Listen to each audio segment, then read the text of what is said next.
Assalamualaikum warahmatullahi wabarakatuh.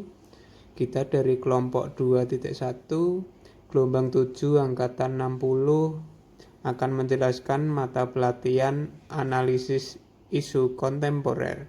Di sini kita ada Kak Putri, Kak Rifki, Kak Arba, Kak Fadil, dan Kak Slamet. Silahkan simak video ini. Enjoy this video ya.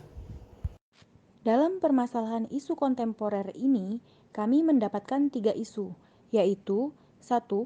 Mega korupsi 78 triliun 2. Pandemi COVID-19 3. Penghapusan tenaga honorer. Dalam 3 isu tersebut, kami menggunakan teknik tapisan APKP dan terdapatlah nilai seperti yang dilihat. Dari perbandingan nilai tersebut, maka terpilihlah satu isu, yaitu mega korupsi 78 triliun. Baik, berikut adalah contoh video tentang isu yang kita angkat. Kejaksaan Agung menetapkan mantan Bupati Indragiri Hulu dan pemilik PT Duta Palma tersangka kasus dugaan korupsi lahan PT Duta Palma. Kedua tersangka kasus dugaan korupsi lahan PT Duta Palma adalah Raja Tamsir Rahman, Bupati Kabupaten Indragiri Hulu periode 1999 hingga 2008, dan Surya Darmadi selaku pemilik PT Duta Palma Group. Kerugian negara dalam kasus korupsi penyerobotan lahan PT Duta Palma Group mencapai 78 triliun rupiah.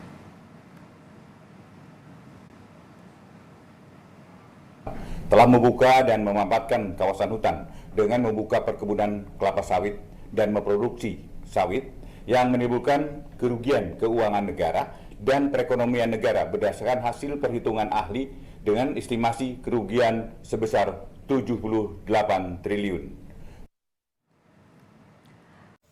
Kemudian ada beberapa sebab terjadinya korupsi.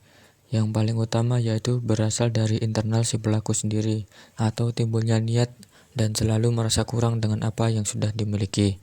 Yang kedua, kurang tegasnya aparat penegak hukum memberikan efek jera kepada para koruptor sehingga hal yang sama selalu terulang kembali. Yang ketiga, adanya kesempatan untuk berbuat korupsi. Yang keempat, terpengaruh oleh keadaan lingkungan sekitar. Yang kelima, kurangnya nilai-nilai dasar bela negara di dalam diri si pelaku. Yang keenam, bisa jadi disebabkan karena dorongan keluarga atau orang terdekat untuk menyalahgunakan jabatan. Di mana ada sebab pasti ada akibat. Akibat yang pertama yaitu berdampak pada terhambatnya pembangunan infrastruktur. Yang kedua, meningkatnya angka kemiskinan dalam negeri. Yang ketiga, buruknya pelayanan publik.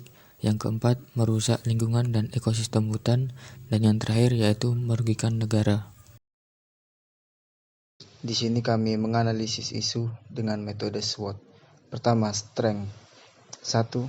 Pemerintah memegang kekuasaan penuh dalam perumusan kebijakan terkait hukum dan koruptor. Kedua, adanya lembaga atau instansi yang mengatur tentang penggunaan dana. Dan untuk weakness, pertama, kurangnya kesadaran akan bahaya korupsi terhadap masyarakat secara garis besar. 2. Rendahnya kesadaran akan pendidikan moral dan peningkatan soft skill. 3. Pengawasan yang masih terlalu lemah oleh instansi atau lembaga terkait penggunaan dana. Untuk opportunities, pertama, harus dilakukan penyidikan secara menyeluruh terhadap kemungkinan tersangka lainnya. Kedua, aparat penegak hukum harus memberikan hukuman yang tegas kepada pelanggar. Ketiga, diberikan sanksi sosial masyarakat kepada pelaku. Dan keempat, menyita aset pelaku sekurang-kurangnya sejumlah korupsi yang dilakukan. Dan threats, pertama, dapat mengancam keamanan dan ketahanan negara. Kedua, meningkatnya kemiskinan di masyarakat luas. Ketiga, meningkatnya ketimpangan pendapatan. Terima kasih teman-teman. Di kesempatan ini saya akan menjelaskan strategi penyelesaian isu yang kita presentasikan. Ada 3 cara. Yang pertama, 1. Pendidikan moral sejak dini yang dimulai dari rumah, sekolah, lingkungan sekitar. Pendidikan moral sejak dini di rumah bisa diajarkan oleh orang tua kepada anak-anaknya secara konsisten, setiap hari, setiap saat.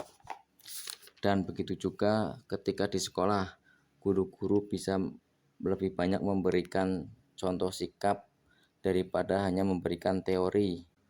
Ketika seorang anak sudah terbiasa dididik moralnya sejak dini, itu akan membentuk karakternya hingga dewasa. Cara yang kedua yaitu dibuatkan undang-undang hukuman mati bagi terpidana korupsi.